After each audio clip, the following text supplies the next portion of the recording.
of the places that is being hit pretty hard has been St. Louis from Winter Storm Gia, and that is where we find our Mike Seidel. And Mike, you've been out there for several hours. What have you seen from this storm so far? I've heard there's been a lot of traffic accidents.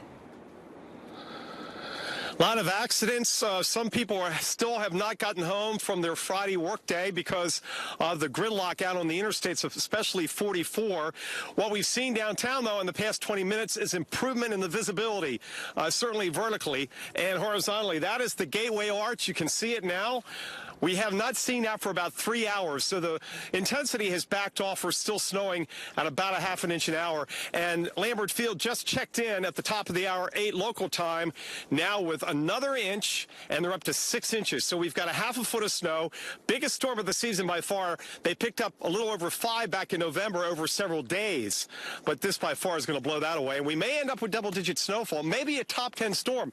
Let me take you out to the roadways, and you got to be careful here because of this. I almost tripped on one of these. This is to keep the cars from going into the park. This is Keener Plaza, by the way. This is Market Street. The road is snow-packed and snow-covered. They have plowed this twice. And this is all they can do is plow it, because when it's snowing this hard, we had 3 inches in 2 hours, and the temperature's 28 degrees, and there's no daylight. You're not going to get really any help in the melting process, even if you throw some salt down.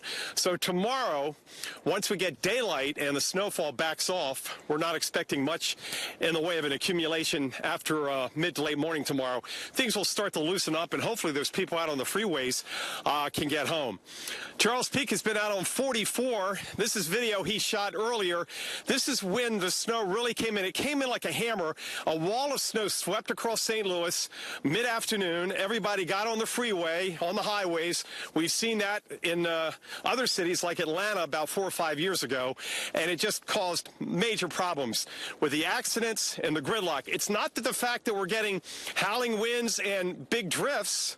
It's just the fact that so many people got on the roadways. We had spin-outs and accidents. So, Jennifer, a real mess here in St. Louis, and the snow is headed east through the Ohio River Valley, eventually heading into the mid-Atlantic. Fortunately, we're not going to see this kind of snowfall accumulation in Washington and Baltimore. Jennifer? All right. Thanks so much, Mike. Yeah, it's pretty hard to even see where the road is versus